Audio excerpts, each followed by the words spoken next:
تاکہ اللہ تعالیٰ دنیا کو ایک مثال دے سکے کہ دیکھو عربز ایک سویلائزیشن بن گئی تو تم لوگ جو بھی قرآن کو اڈاپٹ کرے گا, جو بھی قرآن کو اپنی لائف میں امپلیمنٹ کرے گا, وہ اس کے ساتھ یہی ہوگا جو عربز کے ساتھ ہوا, یعنی اس سے یہی والی عزت ملے گی. اب تھوڑی سی بات کر لیتے ہیں حضرت عبداللہ حضرت آمنہ کی اور برتھ کی رسول اللہ صلی اللہ علیہ وسلم کی. حضرت عبداللہ 18 سال کے تھے جب ان کی شادی ہوئی, اور شادی کے ایک ویک بعد ہی وہ سیریا گئے ٹریول کرنے, اور راستے میں ان کی ڈیتھ ہو گئی. تو حضرت Amina became a widow at a very young age. 18-19 سال میں حضرت آمنہ جو ہے ویڈو بن گئی. یہ ان کے لیے بہت بڑا غم تھا. رسول اللہ صلی اللہ علیہ وسلم کی پیدائش کی تاریخ کے بارے میں اختلاف پایا جاتا ہے. 12 ربیع الاول سب سے فیمس اس لیے ہے کیونکہ 12 ربیع الاول جو ہے یہ ابن اسحاق کا اوپینین ہے, اور ابن اسحاق جو ہے is one of the greatest seerah writers. Ibn Ishaq نے جو 12 ربیع الاول کا اوپینین لیا وہ کسی سند سے ثابت نہیں ہے, لیکن چونکہ ابن اسحاق سے ساری ہسٹری آگے, ابن ہشام ان کے اسٹوڈنٹ ہیں, تو پھر وہی چیز کیری فارورڈ ہوتی آئی 12 ربیع الاول کی. حالانکہ اسٹرانگسٹ اوپینین جو ہے وہ 8 کا ہے, 8 کا ہے, 2 کا بھی ہے, 2 ربیع الاول کا, 8 ربیع الاول کا بھی ہے, ٹھیک ہے نا. یہ کچھ اسٹرانگ اوپینینز ہمیں ملتے ہیں, بہت فیمس اوپینینز ہیں. لیکن یہ کہ یہ والا اوپینین اس لیے چھا گیا کیونکہ میں نے آپ کو بتایا ابن اسحاق کا اوپینین ہے. تو 12 از اے ویک اوپینین, یہ بات آپ یاد رکھیں. لیکن یہ کہ اگر یہ بات پتہ لگے لوگوں کو پھر غصے ہو جاتے ہیں, کیونکہ لوگ یہ بات تسلیم کرنے کے لیے تیار نہیں ہے کہ جو ایک چیز کئی سالوں سے چلی آ رہی ہے وہ غلط کیسے ہو سکتی ہے. اصل میں مولد کا بھی جو کنسیپٹ ہے, رسول اللہ صلی اللہ علیہ وسلم کی برتھ ڈے منانے کا کنسیپٹ, وہ بھی فاطمیدز نے شروع کیا تھا. 30 سے 40 فیسٹیولز وہ بنایا کرتے تھے, اور وہاں سے پھر یہ چیز ایک اکنامک بن گئی. اس سے ٹریڈنگ ہوتی تھی بہت زیادہ, اس سے بہت زیادہ ظاہر ہے لوگوں کو کمانے کا ذریعہ ملتا تھا. تو جسٹ لائک حج کو جیسے کمانے کا ذریعہ بنا لیا تھا مشرکین نے, اس طرح پھر 12 ربیع الاول کو مولد جسے کہتے ہیں, برتھ ڈے آف رسول اللہ صلی اللہ علیہ وسلم, وہ بھی مسلم معاشرے میں پھر ایک کمائی کا ذریعہ بن گئی اور اس کو سیلیبریٹ کیا گیا. یہ ہے رسول اللہ صلی اللہ علیہ وسلم کے آپ کہہ لیں کوئی 600 سال بعد فاطمیدز نے پہلی بار جو ہے وہ 12 ربیع الاول سیلیبریٹ کی, اور اس کے بعد یہ پھر مسلم معاشروں کا خصوصاً سب کانٹیننٹ میں ایک بہت بڑی روایت بن گئی. اب دیکھیں عرب کنٹریز میں ابھی تک نہیں ہے, ٹھیک ہے نا. ٹرکش بہت قائل تھے اس کے. تو اینی وے یہ تو اختلاف اپنی جگہ کہ 12 جو ہے وہ کوئی خاص ڈیٹ نہیں ہے, اوتھینٹک نہیں ہے. اب بات کرتے ہیں ان کی ٹائمنگ کی, برتھ کی. تو ان کی جو ٹائمنگ ہے رسول اللہ صلی اللہ علیہ وسلم کی برتھ کی ٹائمنگ, وہ ہے ہائی نون, یعنی ظہر کے قریب کا time, when the sun is brightest. تو جس طرح برائٹ سن تھا, اس طرح رسول اللہ صلی اللہ علیہ وسلم بھی دنیا کے لیے ایک برائٹ سن ہے, اور رسول اللہ نے ہر چیز کو ایلومینیٹ کیا. بلکہ ایک اوتھینٹک حدیث میں آتا ہے کہ رسول اللہ صلی اللہ علیہ وسلم نے فرمایا کہ when my mother gave birth to me, she saw a light emanate from her that cast its light all the way to the city of Basra. بڑی عجیب بات ہے کہ حضرت آمنہ نے دیکھا کہ ان کے اندر سے ایک لائٹ نکل رہی ہے رسول اللہ کی پیدائش کے موقع پہ, اور وہ لائٹ بصرہ تک جا رہی ہے. یعنی دیکھی لوگوں نے, بصرہ تک وہ لائٹ دیکھی, سیریا تک یہ لائٹ دیکھی. اور اس کی انٹرپریٹیشن سکولرز ایسے کرتے ہیں کہ یہ اس طرف اشارہ تھا کہ یہ جو نبی آ رہا ہے یہ شام کو بھی کانکر کرے گا, اس کی لائٹ شام تک جائے گی. اور ایسا ہی ہوا, شام کانکر ہوا, سیریا کانکر ہوا, کیونکہ سیریا آپ کو پتہ ہے شام, it is the land of the prophets. اس دور کا جو شام تھا نا, اس میں فلسطین بھی آتا تھا, جیروسلم بھی آتا تھا, گریٹر شام جسے ہم کہتے ہیں, ٹھیک ہے. تو وہاں سب سے زیادہ انبیاء آئے ہیں, اور وہ بہت ہولی لینڈ ہے, اور مسجد اقصیٰ ہے وہاں پہ. مسجد اقصیٰ کی بہت زیادہ جو ہے وہ ظاہر ہے ایک فوقیت ہے. تو اینی وے 7ویں دن رسول اللہ صلی اللہ علیہ وسلم کو سرکمسائز کیا گیا اکارڈنگ ٹو اوتھینٹک نریشنز, اور اللہ کے نبی صلی اللہ علیہ وسلم کا نام رکھا گیا محمد. اور جب پوچھا گیا عبد المطلب سے کہ آج سے پہلے تو کسی کو یہ نام نہیں دیا گیا, تو عبد المطلب نے کہا کہ میں چاہتا ہوں کہ اس کی ہر کوئی تعریف بیان کرے. یہ اللہ کی طرف سے تھا, عبد المطلب کے دل میں آیا, اور انہوں نے ظاہر ہے حضرت محمد صلی اللہ علیہ وسلم کا نام محمد رکھا. اور ابو لہب نے, آپ حیران ہوں گے کہ ابو لہب نے جب اس کی سلیو گرل نے آ کے خوشخبری دی کہ آپ کے بھائی کے ہاں, عبداللہ کے ہاں بیٹا پیدا ہوا ہے اور عبد المطلب کے ہاں پوتا ہوا ہے, تو ابو لہب نے اس سلیو گرل کو فری کر دیا. اور حضرت عباس نے ایک خواب دیکھا تھا, رسول اللہ کے چچا نے. حضرت عباس نے خواب دیکھا کہ ابو لہب کو جہنم میں دیکھتے ہیں, بہت سخت سزا ہے ظاہر ہے. اور انہوں نے پوچھا کہ کیا تمہیں رسول اللہ کا کوئی فائدہ نہیں ہوا, یعنی ان کا ریلیشن ہے تمہارے ساتھ ایک. تو اس نے کہا صرف ایک فائدہ ہوا ہے, اور وہ یہ ہوا کہ میں نے جس دن اس لونڈی کو آزاد کیا تھا خوشخبری پہ, تو اس کے بدلے مجھے کچھ ڈراپس آف واٹر مل جاتے ہیں جہنم میں. اب یہ ظاہر ہے حضرت عباس کا ڈریم ہے تو ہم اس کو ایز اٹ از لیتے ہیں. بتانے کا مقصد یہ ہے کہ دیکھیں رسول اللہ رحمۃ للعالمین ہے. جس نے بھی رسول اللہ صلی اللہ علیہ وسلم کو ایکسیپٹ کیا, جس نے بھی کچھ کیا اللہ کے نبی صلی اللہ علیہ وسلم کے لیے, اس کو اللہ تعالیٰ نے کچھ نہ کچھ ظاہر ہے ریلیف دیا. کوئکلی ڈسکس کر لیتے ہیں کہ رسول اللہ صلی اللہ علیہ وسلم کی برتھ اور اس کے برتھ کے بعد ارلی چائلڈہڈ کے کیا دن تھے. سب سے پہلے یہ کہ اللہ کے نبی صلی اللہ علیہ وسلم کو فاسٹر کیا ظاہر ہے حلیمہ سعدیہ نے, اور یہ عربس کی روایت تھی کہ وہ اپنے بچوں کو بھیجا کرتے تھے صحرا میں. اس کی بہت سی ریزنز بیان کی گئی ہیں, میں آپ کو کوئکلی بتاتا ہوں. سب سے پہلی ریزن یہ ہے کہ they wanted the child to be raised in a pure and healthy environment. اس ٹائم پہ جو چائلڈ انفینٹ مورٹیلٹی تھی وہ بہت ہائی تھی, بچوں کی ڈیتھس ہو جاتی تھی, تو ان کی کوشش تھی ان کو پیور انوائرمنٹ میں بھیجا جائے, تو اس لیے بھیجتے تھے. دوسری وجہ یہ کہ they wanted to build stamina and they wanted to raise their child in a harder environment, کیونکہ گاؤں کی زندگی ذرا ہارڈر ہے, اسٹیمنا بلڈ ہوتا ہے اور نیچر کے قریب ہے. تو وہ بڑے عقل مند تھے, وہ اپنے بچوں کو بھیج دیا کرتے تھے گاؤں میں. تیسرا یہ کہ یہ جو ٹرائبس تھے, اسپیشلی یہ جو ٹرائب ہے بنی سعد ابن بکر, حلیمہ سعدیہ اس ٹرائب کی تھی. بنی سعد ابن بکر کے بارے میں مشہور تھا کہ ان کی عربک انتہائی فلوئنٹ ہے, انتہائی فلوئنٹ. تو اپنے بچوں کو وہ اس لیے بھی بھیجتے تھے کہ وہ عربی میں انتہائی فلوئنٹ ہو جائیں. اور پھر حلیمہ سعدیہ کی سٹوری ہم سب کو پتہ ہے. حلیمہ سعدیہ آئیں مکہ میں کوئی بچہ ڈھونڈنے کے لیے جن کو دودھ پلا سکیں. ان کے فیملی کے پاس پیسے نہیں تھے, ان کے خامد پور تھے, پیسے چاہیے تھے. ایلیٹ قریش کی عادت تھی کہ وہ بچوں کو دودھ پلایا کرتے تھے ان سے, مختلف جو یہ ہوتی ہیں دودھ پلانے والی. تو حلیمہ سعدیہ اپنی وہ کولیگس کے ساتھ نکلی, خواتین کے ساتھ, انہیں کوئی نہ ملا اور وہ بڑا دکھی ہوئیں. حالانکہ رسول اللہ صلی اللہ علیہ وسلم کے گھر وہ آئیں, انہیں آفر بھی ہوا, لیکن اس ٹائم انہوں نے قبول نہیں کیا. انہوں نے کہا یہ تو آرفن ہے. تو مشہور تھا کہ آرفن ایک بچہ ہے, تو لیکن اس کو کسی بھی دائیا نے نہیں لیا, کیونکہ انہوں نے کہا کہ اس کا تو باپ ہی نہیں زندہ, تو اس نے کہا ہمیں ان سے اتنے پیسے ملنے. بہرحال ان کے ہسبینڈ نے جب انہیں دکھی دیکھا تو کہا کہ تم غمزدہ نہ ہو, تم ایسا کرو اس آرفن بچے کو دودھ پلاؤ, ہو سکتا ہے اللہ اس کی بدولت ہمیں بہت دے. اب یہ شو کرتا ہے کہ وہ لوگ دل کے اچھے تھے, پیسے کا فکر نہیں کی, بلکہ انہوں نے کہا کہ آرفن کو دودھ پلاتے ہیں. بہرحال انہوں نے آرفن کو دودھ, رسول اللہ صلی اللہ علیہ وسلم کی بات ہو رہی ہے, اور پھر جیسے ہی رسول اللہ صلی اللہ علیہ وسلم کو انہوں نے دودھ پلانا شروع کیا اور لیا, تو انہوں نے میریکلز ہوتے دیکھے. ان میریکلز میں سے چند ایک میریکلز میں آپ کو بتاتا ہوں کہ there was an old got they had, جس نے ملک دینا بند کر دیا تھا. جیسے ہی رسول اللہ صلی اللہ علیہ وسلم ان کے ٹینٹ میں آئے, اس نے اتنا دودھ دینا شروع کر دیا کہ وہ حیران رہ گئے. دوسرا انہوں نے ایک میریکل یہ دیکھا کہ ان کے پاس ایک کیمل تھا, بہت ہی سست, چلتا ہی نہیں تھا. جیسے ہی رسول اللہ صلی اللہ علیہ وسلم کو اس پہ بٹھایا گیا حلیمہ سعدیہ کی گود, تو وہ ایسے بھاگنے لگ گیا کہ لوگ حیران رہ گئے کہ اس میں جان کہاں سے آ گئی. نہ صرف یہ, حلیمہ سعدیہ نے اپنے گھر کے باہر جو باغات تھے ان میں پھول کھلتے دیکھے, ان میں گروتھ ہوتی دیکھی, اور ایون پانی بہتا دیکھا. یعنی رزق بھی بڑھ گیا حلیمہ سعدیہ کے ہاں. تو ظاہر ہے اس سے بہت سے پوائنٹس اخذ ہوتے ہیں. ایک تو یہ کہ آرفن جو ویژن تھا نا ان کا, جو سوچ تھی ان کی. دوسرا پوائنٹ یہ ثابت ہوتا ہے, بڑا امپورٹنٹ پوائنٹ ہے, علماء یہ کہتے ہیں کہ سوچیں جس نبی کی صرف موجودگی سے ایک گھر میں برکت آ جاتی ہے اور اس طرح کی چیزیں دیکھنے کو ملتی ہیں, تو اس نبی کی ٹیچنگز جو اڈاپٹ کرے گا, اس نبی کا لائف سٹائل جو اڈاپٹ کرے گا, تو اس کا گھر کیسا ہو جائے گا. سوچنے کی بات ہے, ٹھیک ہے نا. تو اپنے گھر میں جتنی سننا چیزیں ہیں ان کو لائیں, سننا لائف سٹائل, سننا ڈائٹ, سنتیں رسول اللہ کی, گھر انٹر ہوتے ہوئے سلام, گھر ایگزٹ ہوتے ہوئے دعا, ٹھیک ہے نا, یہ سناز ہیں. جتنی دعائیں آپ کو آتی ہیں, رات سوتے ہوئے دعائیں, برتن ڈھک کے سونا وغیرہ وغیرہ, جب آپ سناز پہ ریسرچ کرنے جائیں گے تو you will find a whole new world, کہ کتنی سناز ہیں جو ہمیں پتہ ہی نہیں ہے. سبحان اللہ.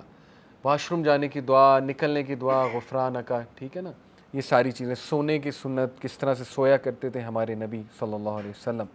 تو خیر یہ 2 سال انہوں نے بہت سے ایسی چیزیں وٹنس کی کہ ان کا دل ہی نہیں کیا رسول اللہ کو واپس کرنے کا، اور انہوں نے ان کی مدر سے ریکویسٹ کی کہ اس بچے کو ایکسٹینڈ کر دیں میرے پاس.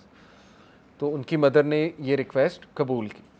اب جو واقعہ آتا ہے بڑا انٹرسٹنگ، وہ یہ کہ رسول اللہ صلی اللہ علیہ وسلم جب 4 سال کے تھے اور اپنے بہن بھائیوں کے ساتھ کھیل رہے تھے، جو ان کے فاسٹر بردرز اینڈ سسٹرز تھے، جن میں شیمہ ان کی بہن تھی، حضرت حلیمہ کی بیٹی تھیں، تو کیا دیکھا انہوں نے کہ جبرائیل علیہ السلام آئے اور children got scared and ran away but the prophet stood his ground. This shows کہ پروفٹ صلی اللہ علیہ وسلم بچپن سے بریو تھے. جبرائیل نے رسول اللہ کو لٹا لیا اور دنیا کی پہلی ہارٹ سرجری، ظاہر ہے یہاں سے چیرا. انس بن مالک کہتے ہیں کہ 60 سال کی عمر میں رسول اللہ صلی اللہ علیہ وسلم کے یہاں پر میں نے وہ نشان دیکھا. اگر اللہ چاہتے تو یہ نشان ریموو کر دیتے، لیکن وہ نشان موجود تھا. ہارٹ سرجری پراپر، ظاہر ہے ہارٹ نکالا، اس دل کو دھویا اور زمزم سے دھویا، اور اس دل میں سے ایک بلیک پورشن نکالا اور اس کو تھرو کر دیا. اب علماء کہتے ہیں بلیک پورشن کیا ہوتا ہے. دیکھیں حدیث میں آتا ہے کہ جب بھی کوئی بچہ پیدا ہوتا ہے ابن آدم کا، شیطان اسے پرک کرتا ہے، شیطان اسے تنگ کرتا ہے، وہ بچہ روتا ہے. شیطان اس کو آہستہ آہستہ انفلوئنس کرتا ہے، اور وہ جو شیطان کا انفلوئنس ہے نا، وہ یہ بلیک سپاٹ ہے ہارٹ میں. یعنی جتنا اس کی زندگی میں شیطان کا انفلوئنس ہے وہ یہاں پر بلیک سپاٹ میں ہوتا ہے. اب یہ میڈیکل سائنس کی نظر سے دیکھیں گے تو ظاہر ہے آپ کو بلیک سپاٹ نہیں ملے گا، لیکن ظاہر ہے medical science is not all that is there. تو بہرحال یہ بلیک سپاٹ نکالا گیا رسول اللہ صلی اللہ علیہ وسلم کا، اور دیٹس وائی رسول صلی اللہ علیہ وسلم had the most purest of heart. یعنی شیطان کے انفلوئنس سے انہیں بچایا گیا. شیطان انفلوئنس نہیں کر سکتا ہمارے نبی کو. اس سے یہ مت سمجھیے گا کہ چونکہ ان کا بلیک سپاٹ نکال لیا گیا اس لیے وہ اچھے تھے. نہیں، اللہ کے نبی اچھے تھے اور اچھا بن کے دکھایا انہوں نے. وہ ہمارے لیے اسوائے حسنہ ہیں. کوئی یہ بھی کہہ سکتا ہے کہ وہ ہمارے لیے اسوائے حسنہ کیسے ہیں، ان کا تو اسپاٹ نکال لیا. ایسی بات نہیں ہے. یہ اسپاٹ ہے شیطان کے انفلوئنس کا اسپاٹ، یاد رکھیں، ٹھیک ہے. باقی اللہ کے نبی صلی اللہ علیہ وسلم جو ہیں، وہ جو انہوں نے کیا، اسی لیے اللہ نے بھی انہیں پریز کیا کہ اے نبی آپ تو جو اخلاق ہے آپ کا وہ تو تعریف کے قابل ہے. سورہ قلم ہے، ٹھیک ہے نا، اس میں اللہ نے کہا کہ تم تو ایک اعلیٰ اخلاق پر فائز ہو. اللہ جس کے اخلاق کی تعریف کر رہا ہے تو اس کا مطلب وہ بندہ نیچرلی ایسے اخلاق کا ہے. تو اینی وے اسی طرح ایک اور حدیث میں آتا ہے، نبی صلی اللہ علیہ وسلم نے فرمایا کہ جب ابن آدم کا بچہ پیدا ہوتا ہے، شیطان اپنا ایک خلیل اس کے ساتھ اٹیچ کر دیتا ہے، قارین. تو صحابہ نے ہمت کر کے پوچھ لیا کہ اللہ کے نبی آپ کے ساتھ بھی ہے.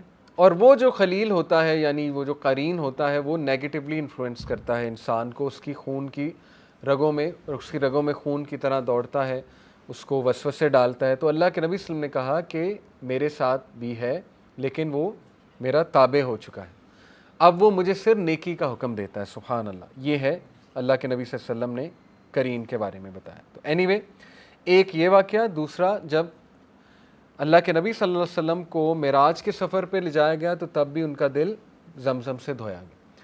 اس کی ریزن ابن القیم یہ بیان کرتے ہیں کہ جو چیز رسول اللہ دیکھنے جا رہے تھے وہ کوئی عام آدمی برداشت نہیں کر سکتا تھا. وہ ایسی عجیب و غریب چیزیں تھیں کہ عام آدمی نے ویسے بے ہوش ہو جانا تھا. ظاہر ہے اسپیس ٹریول اور جس سپیڈ پہ، اور پھر جو سدرۃ المنتہا کو دیکھنا کوئی آسان بات ہے. کتنی وہ عجیب چیز ہے سدرۃ المنتہا. کلرز چینج کر رہا تھا سدرۃ المنتہا، اور رسول اللہ صلی اللہ علیہ وسلم نے بتایا باقاعدہ اس کے ایسے کلرز تھے آج تک نہیں دیکھے. پھر کیا کیا اللہ کے نبی نے دیکھا. اینی وے تو بہرحال ان کے جو فوسٹر بردر تھا اور شیمہ، انہوں نے یہ دیکھا کہ رسول اللہ کے ساتھ ایسا ہوا ہے. وہ چیخ کے بھاگ گئے کہ انہوں نے شاید کہا کوئی قتل کر رہا ہے شخص رسول اللہ کو. حلیمہ سعدیہ نے بھی یہی سمجھا. واپس آئے تو دیکھتے ہیں رسول اللہ زمین پر پڑے ہوئے، اٹھ گئے. ان کا فیس پیل تھا لیکن کوئی چیخ چلا نہیں رہے تھے. یعنی یہ اگین بہادری شو کرتا ہے ان کی. لیکن اس کے بعد حلیمہ سعدیہ نے کہا کہ اب میں اس بچے کو واپس کر دوں، کیونکہ ان کے ذہن میں یہ آیا کہ پتہ نہیں اس کو کوئی اس طرح مار نہ دے. ان کو تو نہیں پتا تھا حضرت جبرائیل ہے. انہوں نے کہا پتہ نہیں کسی نے اٹیک کیا. پھر انہوں نے حضرت محمد صلی اللہ علیہ وسلم کو واپس کر دیا، اور اللہ کے نبی صلی اللہ علیہ وسلم اپنی والدہ کے پاس چلے گئے. اور اللہ کے نبی صلی اللہ علیہ وسلم کی والدہ 6 سال میں ابوا ایک جگہ تھی وہاں پر وفات پا جاتی ہیں، جب وہ انہیں یثرب لے جا رہی تھی رشتہ داروں سے ملوانے. کیونکہ رسول اللہ کی گریٹ گرینڈ مدر کہاں سے؟ حضرت ہاشم کی بیوی یثرب سے, اور ان کے خاندان میں سے کون ہیں جہاں اونٹنی رکتی ہے؟ ابو ایوب انصاری. ٹھیک ہے, یہ اللہ کا پلان ہے. تو ابوا ایک بار صحابہ کہتے ہیں کہ اللہ کے نبی صلی اللہ علیہ وسلم گھر سے باہر نکلے, ہم بھی ساتھ تھے, تو اچانک اللہ کے نبی صلی اللہ علیہ وسلم دور کہیں گئے اور ایک قبر کے پاس جا کے اتنا روئے کہ صحابہ کہتے ہیں کہ ہم نے آج تک ہم اپنے نبی کو اتنا نہیں روتے دیکھا. اتنا روئے کہ ان کی داڑھی تر ہو گئی, گیلی ہو گئی. اور صحابہ کہتے ہیں کہ ہم بھی رونے لگ گئے. سبحان اللہ. صحابہ اللہ کے نبی کو اتنا فالو کرتے تھے کہ انہوں نے جب دیکھا ہمارے نبی رو رہے ہیں تو وہ بھی رونے لگ گئے.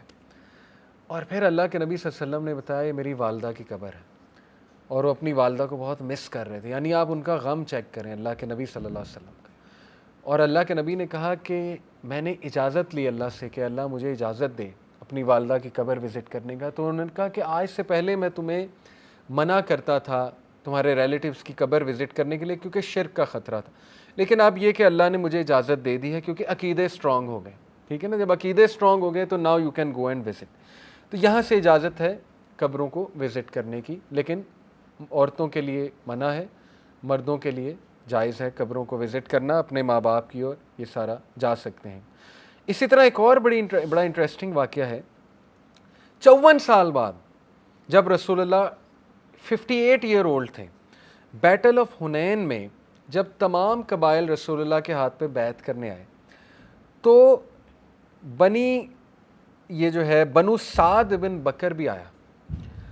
اور بنو سعد بن بکر جب آیا تو ایک خاتون صحابہ کو اونچی کہہ رہی تھی کہ میرا بھائی, میں نے اپنے بھائی کے پاس جانا ہے. تو صحابہ اتنا حیران ہوئے کہ تیرا کون بھائی ہے؟ اس نے کہا یہ رسول اللہ میرے بھائی ہیں.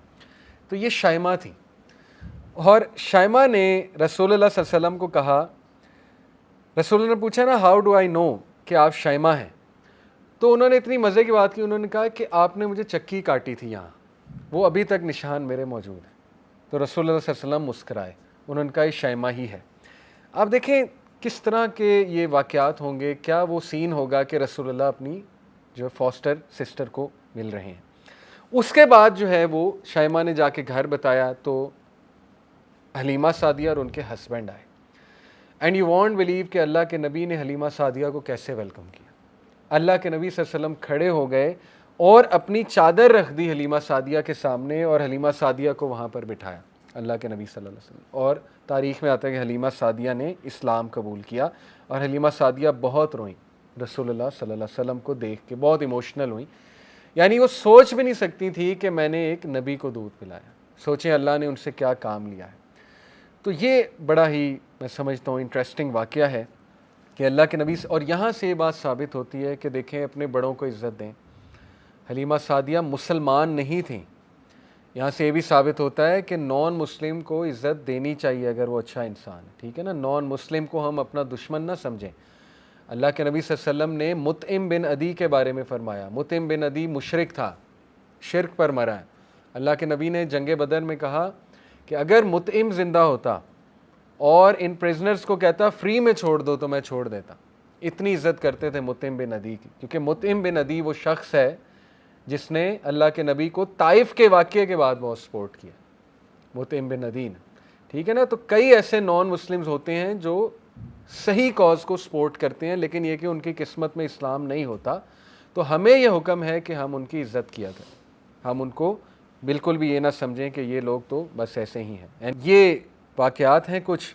اور عبد المطلب کا ایک واقعہ سنا دیتا ہوں بڑا زبردست, کہ رسول اللہ صلی اللہ علیہ وسلم سے اتنی محبت تھی عبد المطلب کو چائلڈ ہوڈ میں کہ عبد المطلب نے ایک تخت سا بنایا ہوا تھا کعبہ کے ساتھ, وہ وہاں شیڈ بھی لگایا ہوا تھا. وہاں عبد المطلب عصر کے وقت کے بعد بیٹھا کرتے تھے, اور عبد المطلب وہاں فیصلے کیا کرتے تھے اور اپنے لوگوں سے بات چیت کیا کرتے تھے, پنچایت لگتی تھی. اس جو تخت ٹائپ جگہ تھی کوئی بھی نہیں وہاں بیٹھ سکتا تھا, ایون ان کے بیٹے بھی نہیں بیٹھ سکتے تھے. لیکن ایک بار اللہ کے نبی صلی اللہ علیہ وسلم جب بہت چھوٹے تھے وہاں آ کر بیٹھ گئے, تو لوگوں نے اللہ کے نبی کو ہٹانا شروع کیا. تو عبد المطلب نے کہا کہ نہ ہٹاؤ, میرا یہ بیٹا یہاں بیٹھ سکتا ہے. یعنی عبد المطلب کو اتنی محبت تھی رسول اللہ صلی اللہ علیہ وسلم سے, اینڈ ہی ریکگنائز رسول اللہ کہ یہ اسپیشل ہے یہ بچہ. انہوں نے کہا میرا یہ بیٹا یہاں بیٹھ سکتا ہے, یہ اس کا حقدار ہے. اور ایک اور واقعہ آتا ہے کہ ایک بار رسول اللہ کے ایک چچا نے, غالباً ابو طالب ہوں گے یا جو بھی تھے, انہوں نے رسول اللہ کو بھیج دیا اپنا کیمل فائنڈ کرنے کے لیے, اپنے لاسٹ کیملز. رسول اللہ تب 7-8 سال کے تھے. تو چائلڈہڈ کے کچھ واقعات آپ کو سنا رہا ہوں نا, کہ چائلڈہڈ میں کچھ واقعات جو ہے وہ ثابت ہوتے ہیں. تو یہ ون آف دی اوتھینٹک واقعہ ہے کہ عبد المطلب, اور بھیجا اس لیے تھا کیونکہ رسول اللہ کے بارے میں مشہور تھا کہ جو یہ کرتا ہے نا وہ کام ہو جاتا ہے, یعنی یہ اتنا برکت والا بچہ ہے. تو 7-8 سال کی عمر کے تھے, تو انہوں نے بھیج دیا کہ جاؤ میرے کیملز ڈھونڈ کر لاؤ. تو رسول اللہ نہیں آئے, بڑا ٹائم ہو گیا. عبد المطلب کو اتنا غصہ چڑھا اپنے بیٹوں پہ, انہوں نے بہت, ایک تو سزا بھی دی, دوسرا کہا کہ آئندہ کے بعد محمد کو میری آنکھوں سے کوئی دور نہیں کر سکتا. یعنی اتنی محبت تھی عبد المطلب کو. انہوں نے کہا کہ آج کے بعد یہ بچہ میری نظروں سے دور نہیں ہوگا. اینی کچھ روایات میں آتا ہے, لیکن وہ اتنی کوئی اسٹرانگ روایات نہیں ہے, کہ جیوز کو پتہ لگ گیا تھا کہ وہ بچہ پیدا ہو چکا ہے. کیونکہ آپ کو پتہ ہے نا کہ جو یہ مونک تھا, اس کا نام کیا تھا, سیریا کا مونک تھا جس کے پاس ابو طالب لے کر گئے تھے رسول اللہ کو بچپن میں ہی, بحیرہ دا مونک, شام میں. اس نے بھی پہچان لیا تھا رسول اللہ کو جب رسول اللہ صلی اللہ علیہ وسلم غالباً 8-9 سال کے تھے یا شاید 12 سال کے تھے. اس نے کہا تھا یہ بچہ نبی ہے. تو بحیرہ نے اسی وقت ایکسیپٹ کر لیا تھا, اس لیے کچھ لوگ کہتے ہیں بحیرہ بھی مسلمان ہی تھا, ایک قسم کا ظاہر ہے, اس نے ایکسیپٹ کر لیا تھا. اسی طرح جیوز کو پتا تھا, جیوز کو وہ سائن نظر آ گئے تھے. جیوز کی جو کتابوں میں تھے, جیسے میرے خیال غالباً ایک دمدار ستارے کا ذکر تھا غالباً, یا ایک ٹیمپل کا ذکر تھا, اس کی وہ گر جائیں گی, اس کی جو لائٹ ہے وہ بجھ جائے گی, فائر وغیرہ وغیرہ. تو کچھ روایات میں آتا ہے کہ جوز جو ہیں وہ تلاش میں تھے رسول اللہ کو کڈنیپ کرنے میں. لیکن یہ کہ یہ کوئی ہماری کتابوں میں نہیں ہے, یہ کچھ تاریخ کی کتابوں میں آتا ہے. اینڈ دے ور آفٹر رسول اللہ صلی اللہ علیہ وسلم, کہ کڈنیپ کر کے ان کو ہم اپنا جیو بنا لیں, کیونکہ they were not ready to accept کہ عربس کو ہم نہیں مان سکتے, تو اس کو ہم پہلے ہی جو بنا لیں گے, اور پھر یہ کہ ہم یہ کہیں گے کہ یہ ہم میں سے ہی آیا. یعنی اس لیول کی ان کی وہ تھی. لیکن یہ کتنا اوتھینٹک ہے واللہ عالم, اس کو اتنا آپ اوتھینٹک کنسیڈر نہ کریں, ٹھیک ہے. تو خیر یہاں پہ آج ہم کلاس کو اینڈ کرتے ہیں. ہم نے رسول اللہ صلی اللہ علیہ وسلم کا چائلڈہڈ اسٹڈی کیا, اور ہم نے یہ دیکھا کہ عربس تک کی طرف اللہ نے اسلام کیوں بھیجا, اور اس میں کتنی اللہ کی حکمت تھی. اور اس سے لیسن ٹو لرن یہ ہے کہ آپ یاد رکھیں کہ قرآن جو بھی بندہ اڈاپٹ کرے گا, سننا جو بھی اڈاپٹ کریں گے, ان کو دنیا اور آخرت میں عزت ملے گی, اور اللہ دنیا میں انہیں بہت دے گا. That is the take away point. جزاکم اللہ خیر. سبحانک اللہم و بحمدک, اشہد ان لا الہ الا انت استغفرک و اتوب الیک. والسلام علیکم و رحمۃ اللہ.